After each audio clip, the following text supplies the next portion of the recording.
सो इस welcome back to the channel. So इस आज की इस वीडियो में जो मैं आपसे बात करने वाला हूँ TFWS tuition fee waiver scheme के बारे में। तो इसकी कंप्लीट डिटेल इन्फॉर्मेशन आपको इस वीडियो में मिलने वाली है।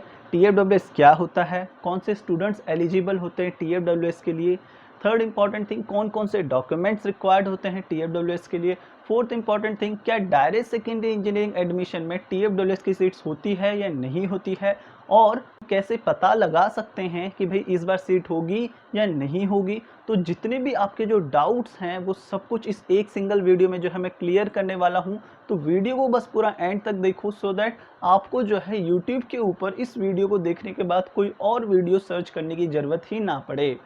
सो हेलो गाइस, मेरा नाम है योगेश शर्मा, आप देख रहे हो टू टू टेक। चलिए वीडियो स्टार्ट करते हैं।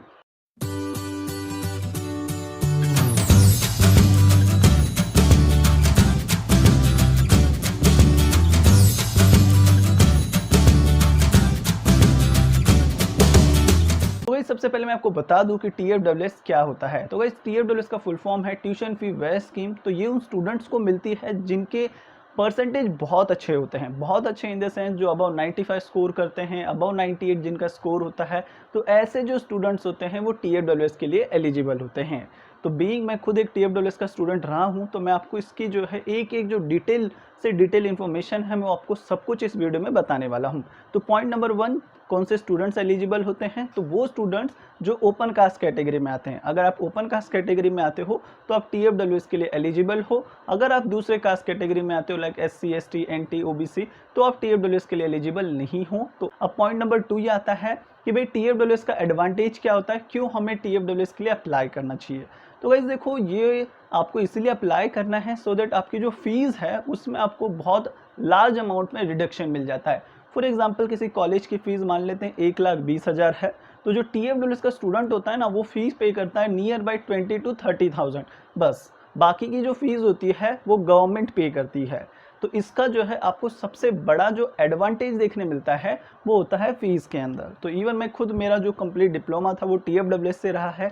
तो इसके लिए मैं आपको बताता हूँ कि अगर अभी आप इंजीनियरिंग में या डिप्लोमा में एडमिशन लेते हो और आपके मार्क्स बहुत अच्छे हैं तो आप TFWS के लिए अप्लाई करो, अगर आप ओपन कास्ट से बिलोंग करते हो तो। अब थर्ड इंपॉर्टेंट क्वेश्चन ये आता है कि भाई ये तो पता चल गया कि ओपन कास्ट का बच्चा होना चाहिए, मार्क्स अच्छे होने चाहिए, बट इसके लिए डॉक्यूमेंट्स क्या क्या रिक्वायर्ड हैं। तो यार इसके लिए आपको जो मोस्ट इंपॉर्टेंट डॉक्यूमेंट रिक्वायर्ड होता है वो होता है इनकम सर्टिफिकेट। आपके पास जो है इनकम सर्टिफिकेट होना चाहिए, उत्पन्न सा दाखला होना चाहिए। तो यहाँ पर जो आपकी इनकम होती है, फैमिली इनकम, वो 8 लाख रुपीज़ से कम होनी चाहिए। अगर आपकी फैमिली इनकम 8 लाख रुपीज़ से कम है तो आप जो है TFWS के लिए एलिजिबल होते हो।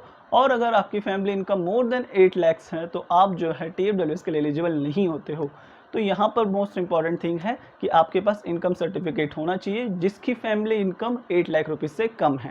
गाइस अब ये पता चल चुका है कि भाई 8 लाख रुपीज़ से कम होनी चाहिए फैमिली इनकम। तो अब हम नेक्स्ट थिंग पे जाते हैं कि भाई डायरेक्ट सेकेंडरी इंजीनियरिंग में TFWS के लिए सीट्स होती हैं या नहीं होती हैं।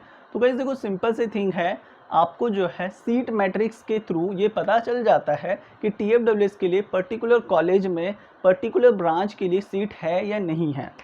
तो अगर आप जो है सीट मैट्रिक्स देखते हो तो वहाँ पर आपको पता चलता है कि TFWS की सीट है या नहीं है तो कितने सीटें हैं। तो जैसे कॉलेज ऑफ इंजीनियरिंग पुणे, वहाँ पर कंप्यूटर ब्रांच है, तो कंप्यूटर ब्रांच के लिए टोटल सीट्स कितने हैं।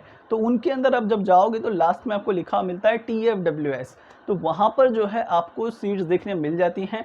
और एक इंपॉर्टेंट थिंग मैं आपको बता दूं, जब आप ऑप्शन फॉर्म फिल करते हो तो TFWS का जो चॉइस कोड होता है ना वो डिफरेंट होता है। TFWS के चॉइस कोड में सबसे पहले T लिखा हुआ होता है और उसके बाद आगे का जो है जो भी ब्रांच कोड होता है और इंस्टीट्यूट कोड होता है उन सबको मिला के जो बना हुआ होता है वो होता है। तो जो ये आइडेंटिफाई करने में आ जाता है कि भाई ये TFWS की सीट है या नहीं है। तो ओवरऑल अगर इस साल जो है TFWS में सीट्स होंगे तो आपको जो है सीट मैट्रिक्स के थ्रू पता चल जाता है, और नहीं होंगे तो भी आपको जो है सीट मैट्रिक्स के थ्रू पता चल जाएगा। तो जब DSC सीट मैट्रिक्स डिक्लेयर होगा तो ये इन्फॉर्मेशन आपको तब जो है फाइनली कंफर्म होगी। और एक थिंग आपको याद रखना होगा, जब आप रजिस्ट्रेशन करोगे डायरेक्ट सेकेंडरी एडमिशन का तो उस वक्त आपको जो है टिक करना होगा TFWS के लिए। वहाँ पे आपसे पूछा जाता है कि आपको TFWS चाहिए या नहीं चाहिए, तो आपको येस करना होता है। तभी आप जो है जब आगे जाओगे फर्दर प्रोसेस के लिए तब आप जो है TFWS के लिए एलिजिबल होगे।